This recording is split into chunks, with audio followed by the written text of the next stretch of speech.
The derelict medical transport drifted silently above the rust-colored surface of Vasara 9, its hull scarred by plasma burns and emergency patches that looked days, maybe weeks, old.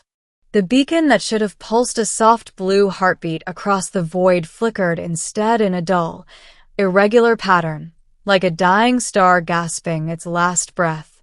Inside the wreckage, in a darkened medbay filled with overturned carts and flickering holoscreens, a young alien girl lay strapped to a diagnostic cradle. Her body, slender, crystalline-skinned, faintly luminous, was motionless from the neck down. Only her eyes moved, glowing lilac, too bright, too alert for someone abandoned. She listened to the emptiness. Her people had left her here. Not by accident. By choice. Her name was Lamia, and she was 18 Vasari cycles old. She had been paralyzed after the crash, spinal interface severed, neural lattice shattered. And, to her people, the Thrylan disability wasn't tragedy. It was uselessness. Anyone unable to contribute to the radiant path was simply set aside. Left to fade. She remembered the last words of the officer who left her. May your light return to the cosmos. We cannot carry dim stars. The door had sealed. The engines had ignited. And the ship had gone. If she could have screamed, she would have. But even her voice had failed her after the crash. Now there was only silence, broken by one thing. A sound she couldn't identify. A rhythmic pattern. Metal on metal. Clink, clink, clink. Growing closer. Not Thrylan. Their steps were soft, near silent. This was heavier, slower, uneven. Then a human voice, warm, rough, undeniably alive, muttered, "All right, sweetheart, let's see what secrets you're hiding." A figure stepped into the doorway, illuminating himself with a handheld plasma lantern. He was tall by human standards, thick-shouldered, beard rough and sun-browned.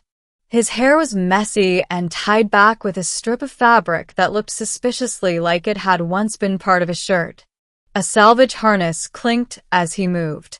"Whoa," he breathed when he finally saw her. "You're not Scrap." He moved closer cautiously, kneeling beside her. "I'm Jax Calder, independent salvager. And you look like you've been alone way too long." Lamia stared at him, unable to speak or move, but internally she was a storm. Fear, hope, confusion, a faint spark of humiliation at being seen in such a state. Jax studied the cracked neural lattice near her spine. "That's a nasty break," he murmured softly. "No way you've been able to shout for help." He met her eyes. "I'm here now, okay? I got you." No Thrylan had ever spoken to her like that. Not with softness. Not with promise. Jax gently lifted her from the cradle. She expected pain, but the human found a way to cradle her weight evenly. His breath was warm. His heart beat loud against her cheek. And for the first time since the crash, she felt safe. Middle, a human teaches her she's not a burden. Jax's ship, the Wren, was small but cozy, a mix of salvaged metal, patched wiring, and surprising warmth.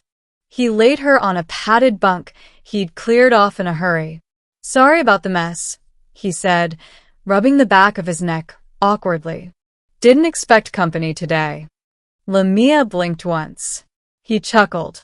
"I'll take that as forgiveness." He spent the next hour scanning her with his portable med tools. The human tech was primitive compared to Thrylan standards, but Jax worked with gentle, determined focus. When he finally finished, he whistled low. "Your people really left you like this?" She blinked twice. "Damn." Jax sat beside her and sighed. "Look, I've met Thrylan before. Always thought they were, enlightened. Guess I was wrong." He leaned forward slightly. "You're not a burden." "Not to me." Something broke inside her, not painfully, more like ice thawing. Her eyes stung, glowing a bit brighter. Jax noticed. Hey, don't cry. I'm not leaving you, okay? I promise.